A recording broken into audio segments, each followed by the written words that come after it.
कदम पे ये सरकार नहीं चलेगी, नहीं चलेगी। अरे जब मोदी डरता है पुलिस को आगे करता है, अरे जब मोदी डरता है पुलिस को आगे करता है।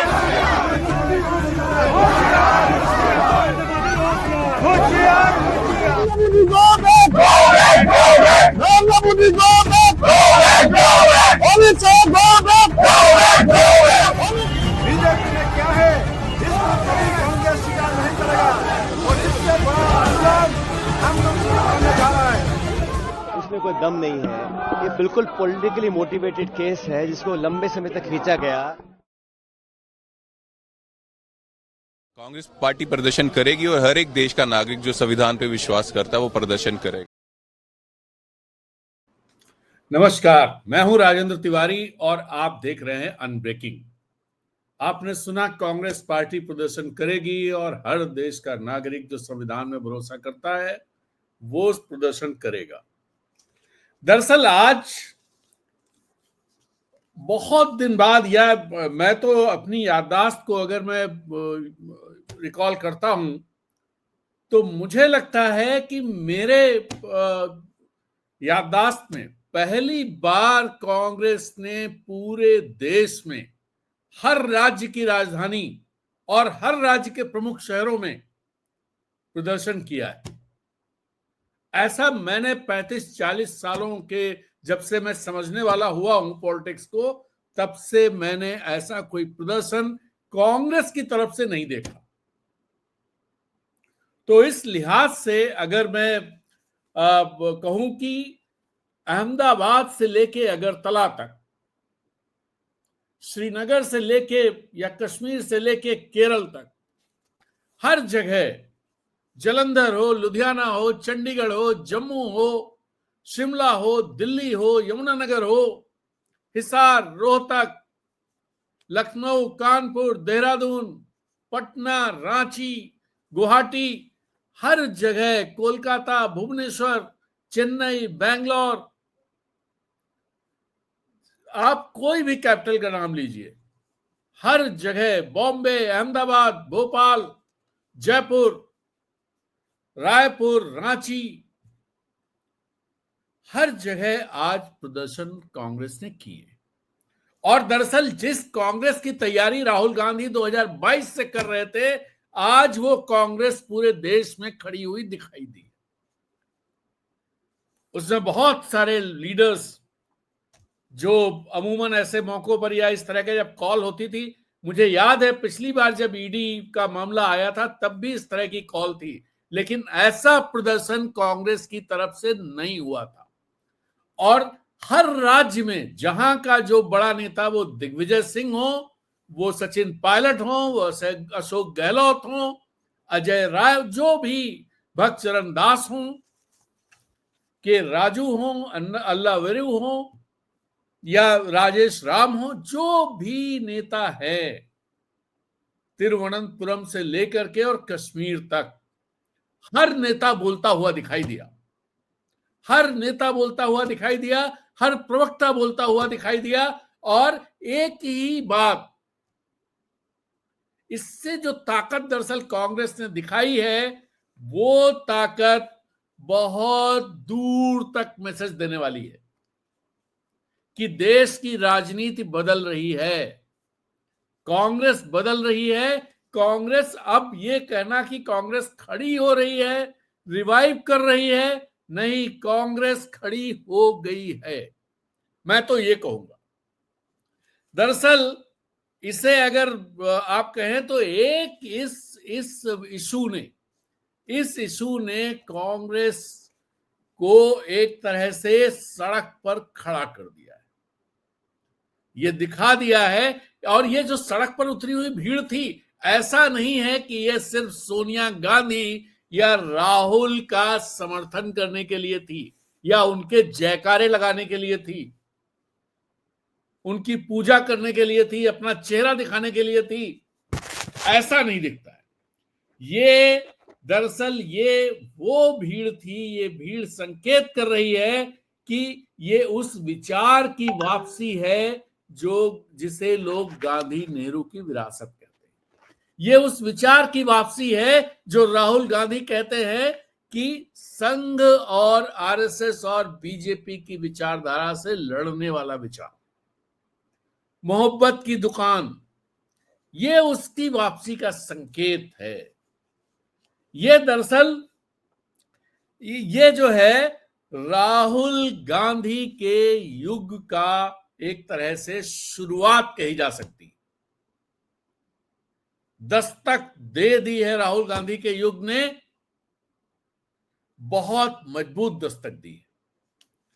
और सवाल जो था वो सवाल आपको पता है कि ईडी ने चार्जशीट दायर की है और इसको लेकर के अगर आप देखेंगे जो आरोप हैं, चार्जशीट में जो आरोप लगाए गए वो आरोप मैं उन पर बात कर चुका हूं और डिटेल में बेसिक आरोप ये है कि एजेएल जो कंपनी नेशनल हेरल्ड, नवजीवन और कौमी आवाज अखबार प्रकाशित करती थी, उस कंपनी को यंग इंडियन लिमिटेड ने उसकी इक्विटी ले ली और इनका कहना साहब इससे टेक ओवर कर लिया गया और ऐसी कंपनी ने टेक ओवर कर लिया है जो सोनिया गांधी और राहुल गांधी का, जिसमें 74% हिस्सेदारी है या 74 या 72% हिस्सेदारी है इन लोगों की, या 78%, याद नहीं मुझे।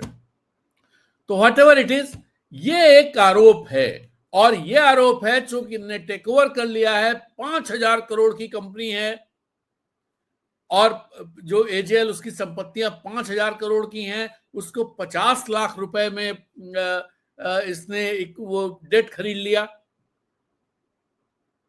ये कहा गया है। लेकिन बहुत साफ साफ उदाहरण, बहुत सारी कंपनियां, आरकॉम में क्या हुआ था, कितनी बड़ी कंपनी कैसे कहां गई। अभी गवर्नमेंट ऑफ इंडिया ने वोडाफोन आइडिया के साथ क्या किया है, तो क्या माना जाए।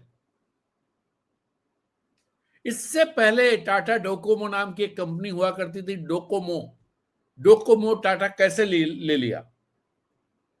ये दरअसल जो कॉर्पोरेट लॉ है, जो कंपनी कानून है, उसमें तमाम तरह के ऐसे प्रावधान है जिसमें इस तरह से काम किया जा सकता है। ढेर सारी कंपनियों के नाम मैं आप गिना सकता हूं जिनकी रिस्ट्रक्चरिंग करके जिनको डेट फ्री किया गया, वैसे ही इसकी भी रिस्ट्रक्चरिंग करके इसे डेट फ्री किया गया है।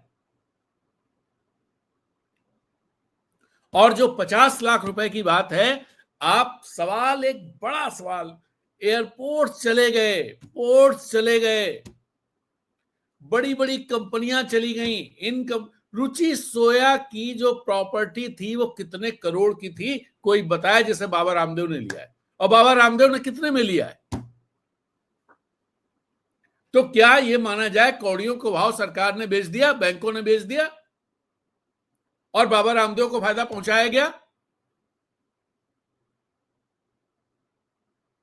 इस तरह के बहुत सारे वो हैं। लेकिन अब ईडी है, ईडी ने चार्जशीट भी दाखिल कर दी है। ईडी ने कहा है सब प्रोसीड्स ऑफ क्राइम जो करोड़ों रुपए की है, वही ईडी गवर्नमेंट की जो वो 2,000 करोड़ 5,000 करोड़ की प्रॉपर्टी बताती है। जब प्रॉपर्टी उन्होंने सीज की थी, उस दौरान जो बताया गया था, उस दौरान उन्होंने जो प्रॉपर्टी बताई थी, वो प्रॉपर्टी बताई थी सीज की थी। उस समय जो प्रॉपर्टी उन्होंने बताई थी, मैं आपको अभी बताता हूं,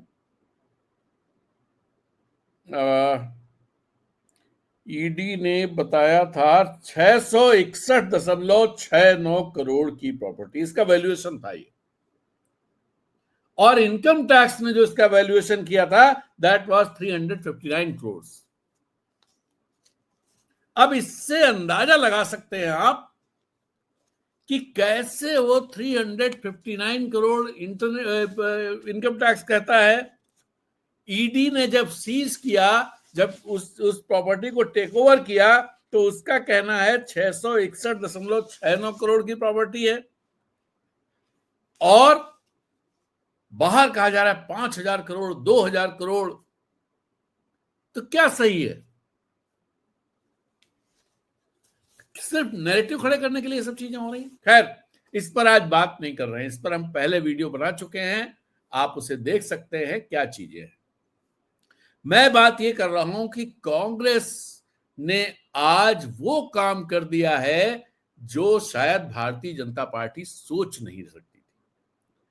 उसे नहीं लगता होगा, कोई बहुत सारे लोग जो कांग्रेस के क्रिटिक रहे हैं, जो कांग्रेस की तरफ देखते हैं, जो कांग्रेस के समर्थक हैं, ऐसे सारे लोग ये सोच ही नहीं सकते थे, सोचा ही नहीं जा सकता था कि कांग्रेस इतना बड़ा प्रदर्शन कर देगी। अगर आप हर जगह की लोकल वेबसाइट तलाशें, कश्मीर की लोकल वेबसाइट तलाशिए, हिमाचल की तलाशिए, त्रिपुरा की तलाशिए, सिक्किम की तलाशिए, छोटा सा राज्य है, पुडुचेरी में देखिए क्या हुआ, चेन्नई में क्या हुआ, तिरुवनंतपुरम में क्या हुआ, हर जगह कोई भी स्टेट कैपिटल का नाम ले लीजिए, कोई भी बड़ा शहर ले लीजिए, वहां पर प्रदर्शन हुआ है। और ये अपने में एक बड़ा संकेत है। दूसरी तरफ आज राहुल गांधी गुजरात में, आज उनका दूसरा दिन था और वो अमरेली जिले में जो डिस्ट्रिक्ट रिप्रेजेंट करने वाले लोग हैं उनके साथ बैठक कर रहे थे। और उस बैठक में जो राहुल गांधी का भाषण था उसकी बात करेंगे, अभी थोड़ी देर बात करेंगे। पहले इसकी बात करते हैं, जैसे ये जो पूरी कहानी गढ़ी गई है नेशनल हेराल्ड को लेकर के, ये उस तरह की बात है कि जैसे अगर आप मैं और बहुत, एयर इंडिया टाटा को बेची गई। क्या एयर इंडिया के पास जितनी प्रॉपर्टीज हैं, जितने एयरक्राफ्ट थे, जितनी जमीनें थीं, उन जमीनों के वैल्यूएशन के बराबर पैसा टाटा से लिया गया? गवर्नमेंट ऑफ इंडिया ने लिया क्या? एक बीएसएनएल कंपनी हुआ करती थी, विदेश संचार निगम लिमिटेड।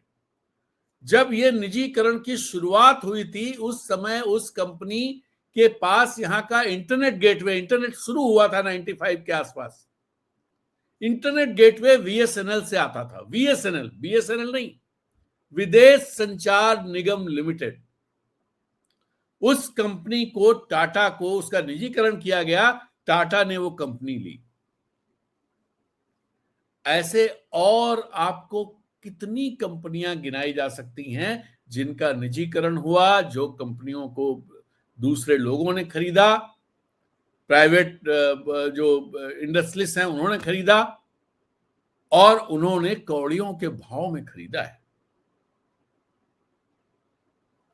आरकॉम, रिलायंस कम्युनिकेशन नाम की एक कंपनी हुआ करती थी, उसका जो पूरा बिजनेस है वो कैसे और कहां गया?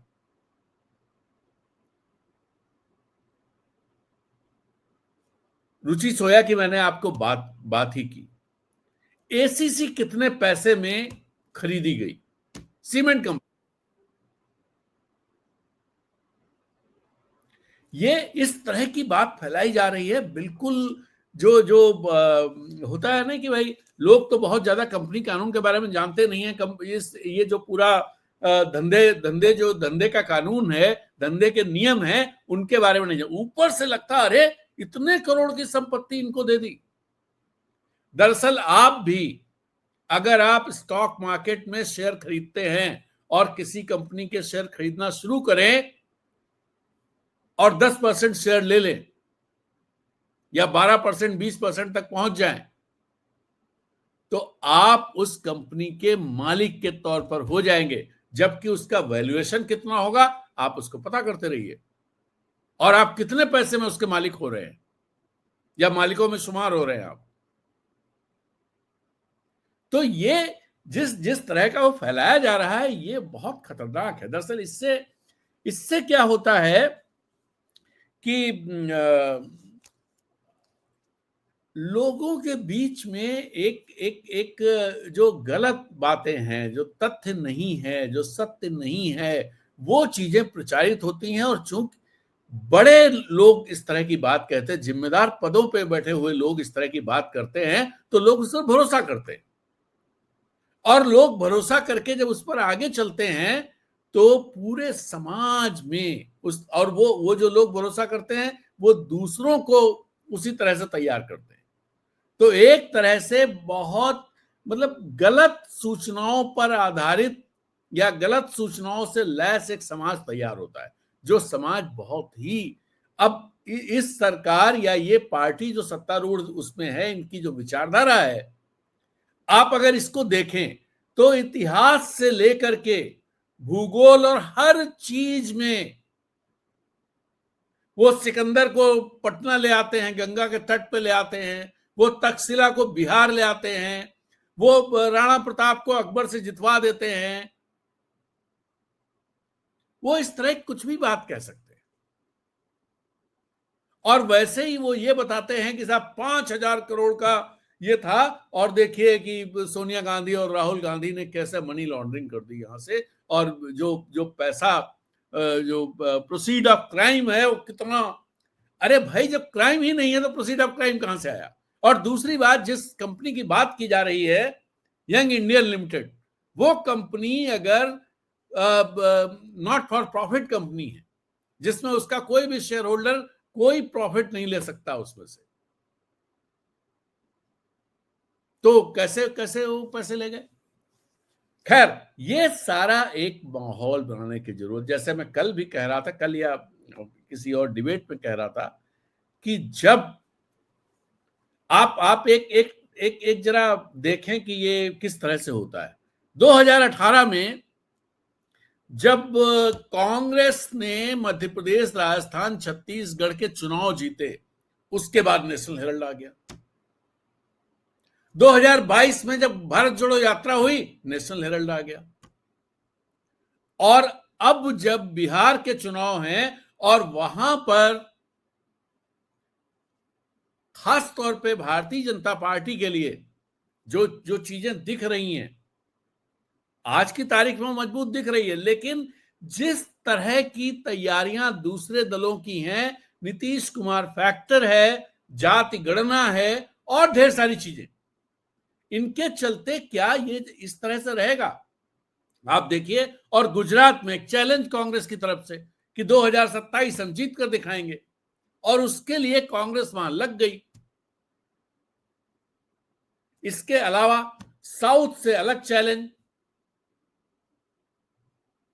साउथ से अलग चैलेंज, वक्त वाला अलग चैलेंज, और इंटरनेशनल लेवल पे अलग चैलेंज।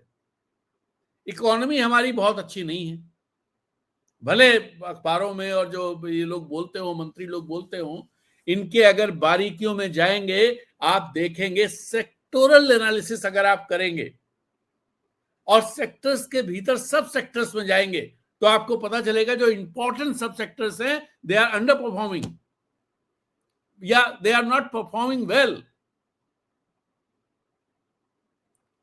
आप अगर देखेंगे कि लोग अपनी ज्वेलरी रख करके लोन लेने वाले लोगों की संख्या बढ़ गई है। अपने देश में ज्वेलरी तभी लोग उसमें रखते हैं जब कोई दूसरी चीजें नहीं होती।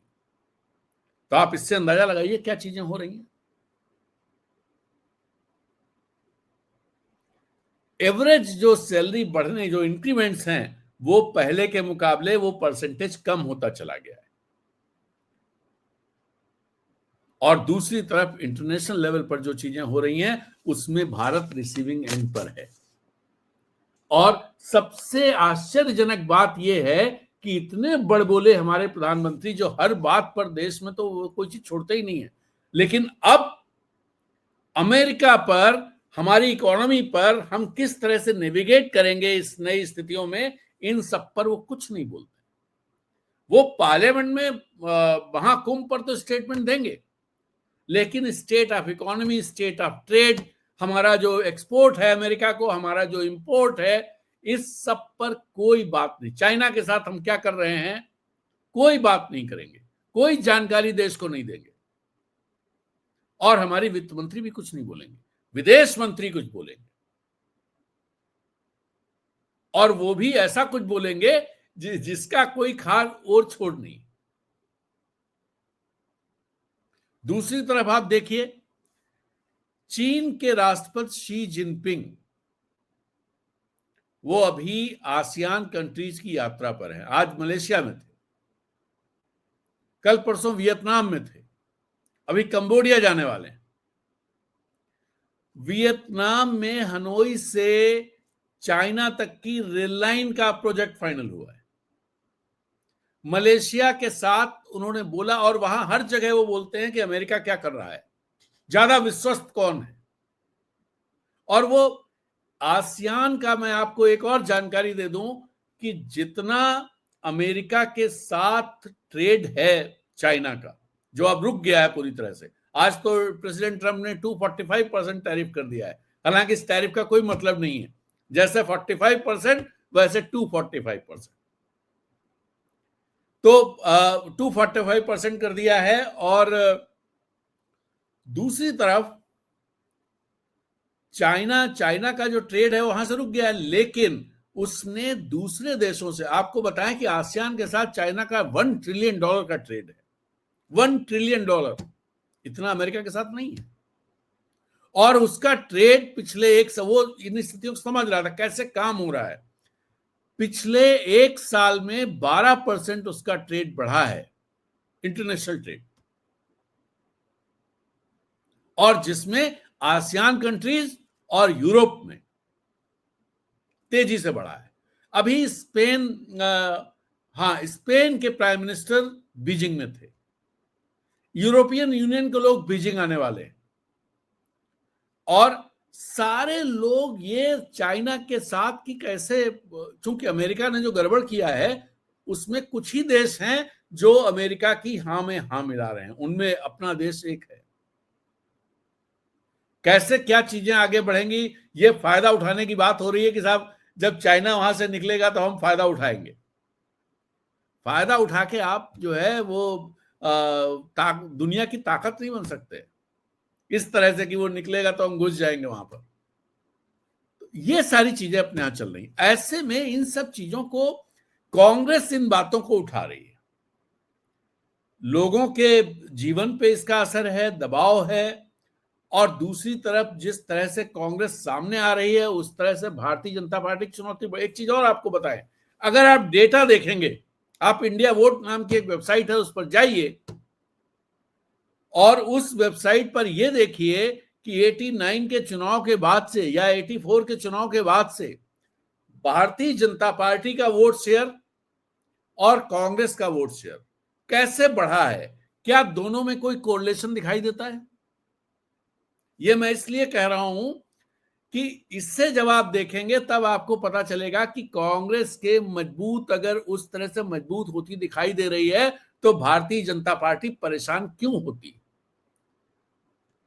मेन स्ट्रीम मीडिया में और बहुत सारे जर्नलिस्ट ये बात कहते रहते हैं कि साहब कांग्रेस का वोट तो खाया क्षेत्रीय दलों ने, लेकिन क्षेत्रीय दल तो पहले भी थे, चाहे वो लोकदल के नाम से हो या और किसी पार्टी के नाम से हो, जो बाद में सब जनता दल हो गए।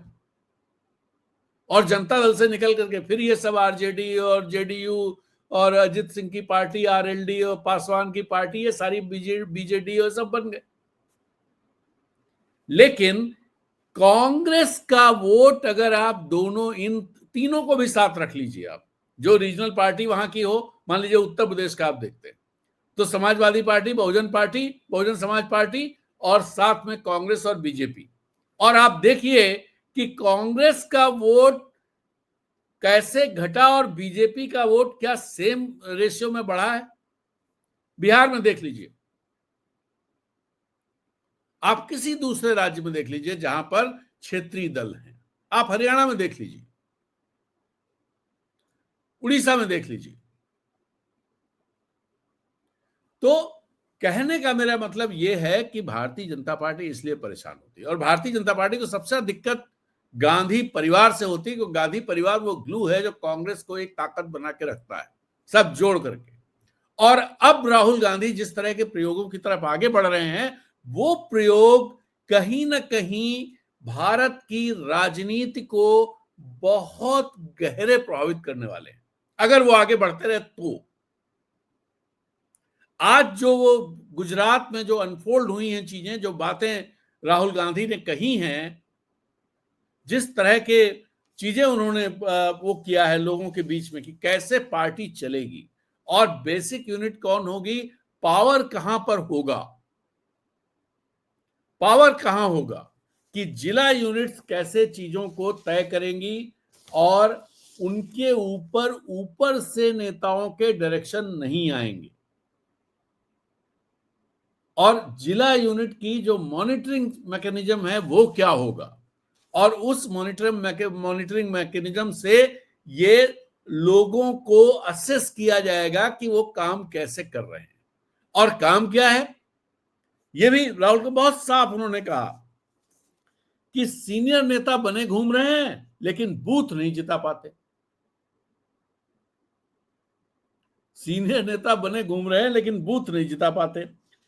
कह रहे हैं कि भाई उन्होंने ये कहा कि नई जनरेशन को कांग्रेस में लाना है। आपको याद होगा अहमदाबाद के महाधिवेशन वाले भाषण शशि थरूर ने ये बात कही थी कि नए जनरेशन को जोड़ना की जरूरत है, आपको ये बताना पड़ेगा, भविष्योन्मुखी कांग्रेस बनानी पड़ेगी। और आज वो चीजें दिखाई दे रही हैं।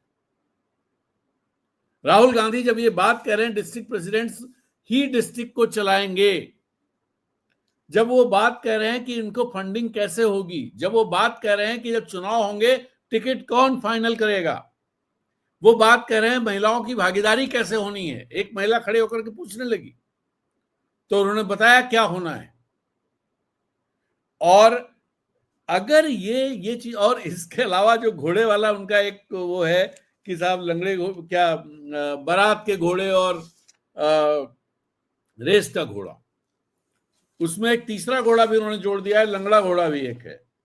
हालांकि लंगड़े घोड़े के बारे में बहुत ज्यादा बताया नहीं कि लंगड़ा घोड़ा करेगा क्या और वो क्या करवाएंगे, लेकिन बारात के घोड़े के बारे में बताया कि बारात के घोड़े को नचाया जाएगा। इसके मतलब समझिए। और बारात के घोड़े कौन हैं, और वो चीजें शुरू हो गई हैं। आप बिहार में देखिए, झारखंड में देखिए, झारखंड में जो बारात के घोड़े हैं वो बहुत कोशिश में लगे हुए हैं, आगे पीछे दिखाई देते रहते हैं, लेकिन उनको वो शायद जगह नहीं मिल पा रही है और ऐसे धीरे धीरे वो खुद ही साइडलाइन हो जाएंगे। और यही बात राहुल गांधी ने आज वहां पर कही है। 1/4 मैदान तो वैसे ही मार लिया। तो चलिए फिर इजाजत दीजिए। शुभ रात्रि, गुड नाइट, शब बखैर, नमस्कार, जय हिंद।